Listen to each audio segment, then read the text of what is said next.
लेकिन महेश, हम ऐसे हाथ पर हाथ धरकर तो नहीं बैठ सकते ना। हमें कुछ ना कुछ तो करना ही होगा।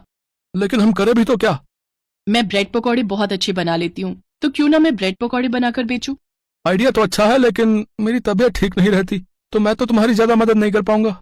कोई बात नहीं जी, आप बस ग्राहकों से हिसाब किताब लेते रहना, बाकी सब मैं कर लूंगी।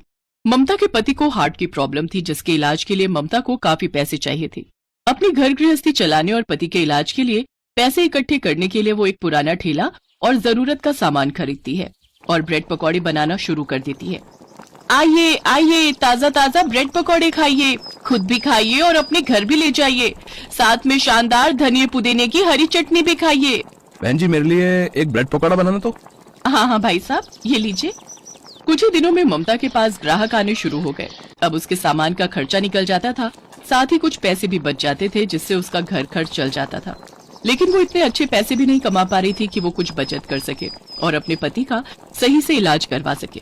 ऐसे ही कुछ दिन बीते।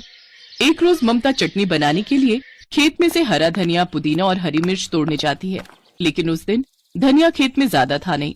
तभी उसकी नजर उसके साथ उग रहे कुछ हरे पत्तों पर जाती है। अरे, आज तो धनिया बहुत कम है। ऐसा करती हूँ, इस धनिया और पुदीने के साथ इन पत्तों को ही पीस देती हूँ। कुछ देर बाद वो ठेले पर आती है। ममता कहाँ रह गई थी? जल्दी से चटनी बना दो, ग्राहक आते ही होंगे। ममता जल्दी जल्दी चटनी सिलबट्टे पर पीसकर तैयार कर लेती है, लेकिन उस दिन उस चटनी का स्वाद कुछ अलग ही था, जिसे खाकर सभी ग्राहक खुश हो गए। वाह भाभी, क्या चटनी बनाई है! ऐसी चटनी के साथ तो मैं 4 ब्रेड पकौड़े और खा जाऊं। मेरे लिए और बना दो। हाँ, मुझे भी और देना। ऐसी स्वादिष्ट चटनी तो मैंने आज तक नहीं खाई। उस दिन के बाद से ममता का काम बहुत अच्छा चलने लगा। उसकी खूब कमाई होने लगी। लोग उससे चटनी के साथ साथ 4-4 ब्रेड पकौड़े एक साथ खा जाते। एक रोज जब वो पत्ते तोड़कर लाई, तो उसके पति ने उसके हाथ में वो पत्ते देख लिए। ममता, ये तुम कौन से पत्ते लाई हो? तुम भला इसका क्या करोगी? आज इन्हीं की वजह से तो हमारा काम इतना अच्छा चल रहा है। जब से ये पत्ते मैंने चटनी में डालने शुरू किए हैं, तभी से हमारी काम में बरकत हुई है, और इसलिए जो ग्राहक एक बार मेरे पास आता है, वो रोज यहाँ जरूर आता है। तुम जानती भी हो ये भांग के पत्ते हैं, और शायद उन सबको इसके नशे की लत लग गई है, इसलिए वो रोज तुम्हारे ठेले पर आते हैं। क्या? भांग के पत्ते? हे भगवान, लेकिन इनकी वजह से हमारा काम इतना अच्छा चल रहा है। अगर मैंने ये पत्ते डालना बंद कर दिए तो ग्राहक भी आने कम हो जाएंगे। मैं तो कहती हूँ जी, जो जैसा चल रहा है चलने दो। लेकिन अगर किसी को कुछ हो गया तो? किसी को कुछ नहीं होगा। आज तक नहीं हुआ तो आज क्या होगा?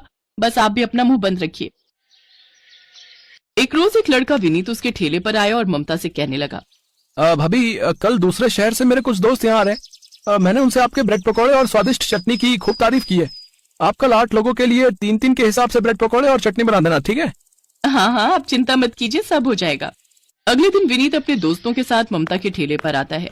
उन सभी दोस्तों में 3 लोगों ने चटनी बहुत ज्यादा खाई, और वो सब खाते खाते उन ब्रेड पकौड़ों की भी बहुत तारीफ कर रहे थे। लेकिन अचानक ही वो तीनों खाते खाते जमीन पर गिर गए और बेहोश हो गए। भाभी, ये क्या मिलाया इन ब्रेड पकौड़ों में?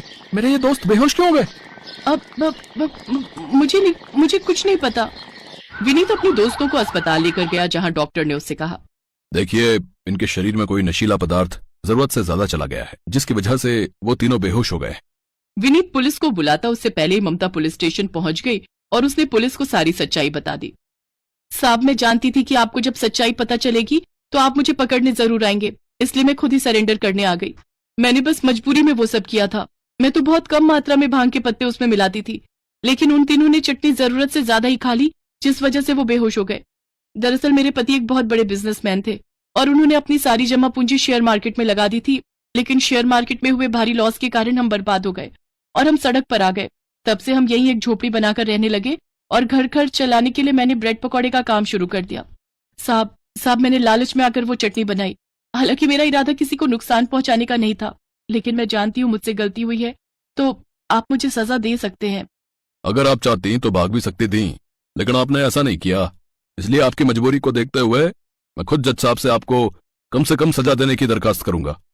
ममता को केवल 3 महीने की जेल और 1000 के जुर्माने की सजा होती है।